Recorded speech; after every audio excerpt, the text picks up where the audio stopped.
Hey guys, Jalil here, Husbandry Reptiles. Today we're going to be talking about the top 3 things that you'll need in your reptiles diet, specifically a bearded dragon. Like, share, subscribe. We'll jump right into this.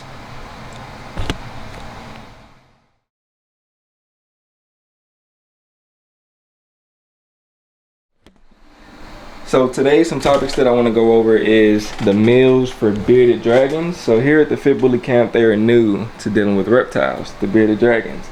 So right now they've got them on some greens, and the top 3 greens that I recommend you feed them is kale, arugula, and basil. To avoid kind of running into issues narrowing down all the greens that they need, I recommend you go to your local grocery store, whether that be Schnucks, Walmart, Kroger, whatever, and buy a bag of spring mix that offers all of the nutrients that they need without running into that complicated issue of narrowing down all the vegetables that they need. The next key ingredient that I would say feed them is calcium, but you don't want to use that in a source of fruit. You want to feed that to them directly as a supplement. So you can go to your local pet store. I don't recommend Petmart for a lot of things, but I recommend that for calcium. They have a brand called a Reptile Calcium, and you can use that to go ahead and feed them to these guys. These guys are pretty small. I don't want to rip their nails out. Yep. But you can go ahead and feed them that Reptile Calcium.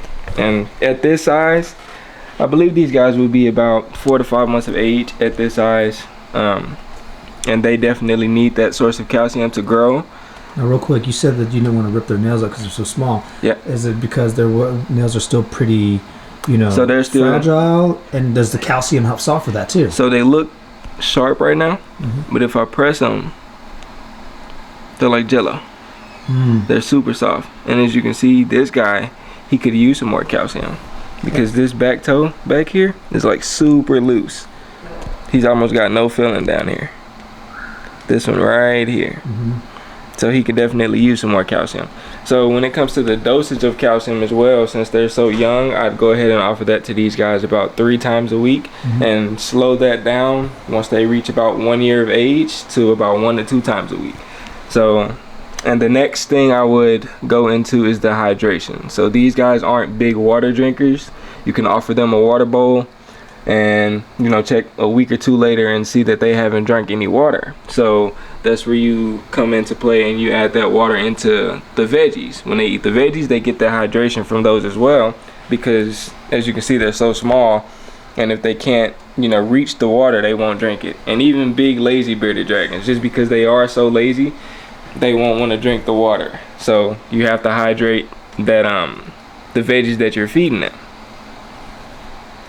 And if you don't feed them correctly and offer the correct amounts of calcium, they'll develop metabolic bone disease. I do see some incorrections in this enclosure setup that we'll go over in a later video that later on could cause these guys to develop metabolic bone disease, which I'm hoping isn't happening with these guys here.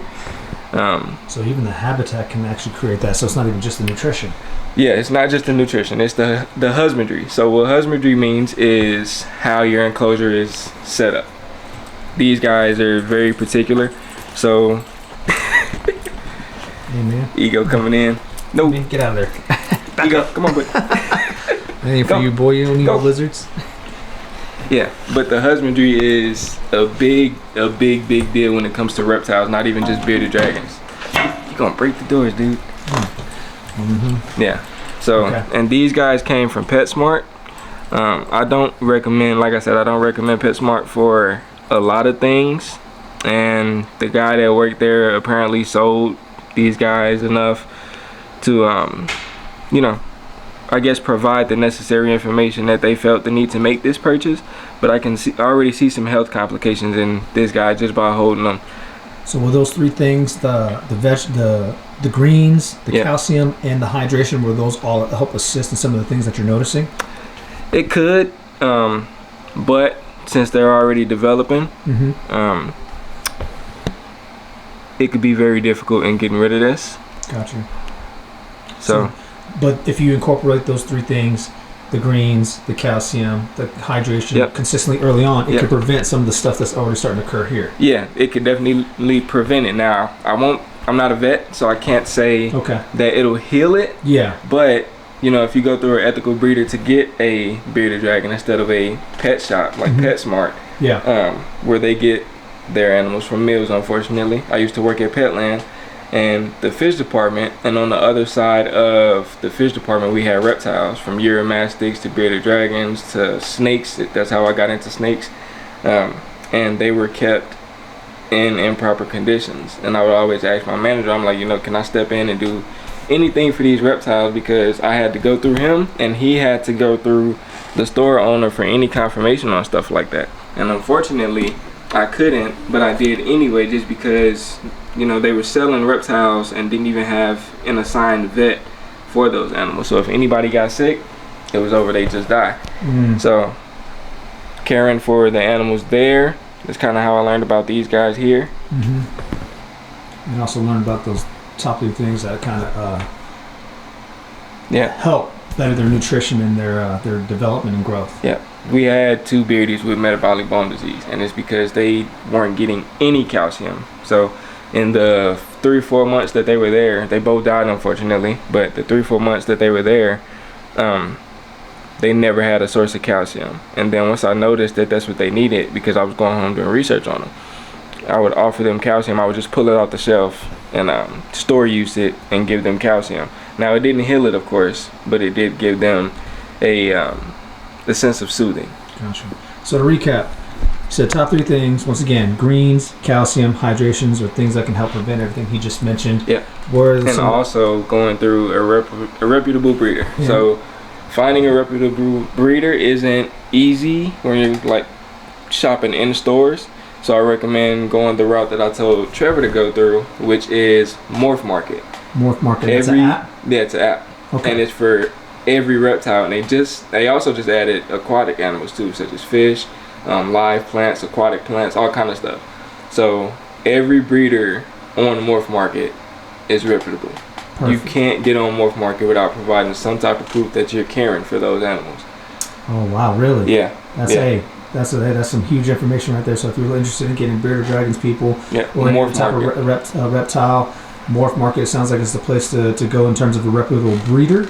Yeah. Top 3 things that he mentioned. Make sure that these bearded dragons are getting their greens, calcium, and hydration to prevent things like metabolic bone disease in this case. And then, like you said, he'll discuss about the habitat and this enclosure and how, you know, we can better restructure this to help also prevent that as well. I didn't realize that the environment could actually affect or create metabolic bone disease. Excuse me. Because you got to remember, these are desert animals, so they require a certain humidity and a certain temp in Fahrenheit. So even, like I said, we'll go over all of that in the next one. Perfect. Well.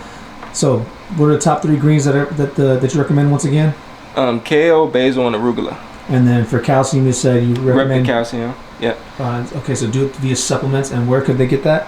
PetSmart. PetSmart. Yeah, PetSmart. Perfect. And then hydration. Yep. Just water. Just water. How often? I mean, as much as they'll drink. Like I said, you offer them a water dish. It's not guaranteed that they will drink, but it's always nice to give them that opportunity. How often should the water be changed out?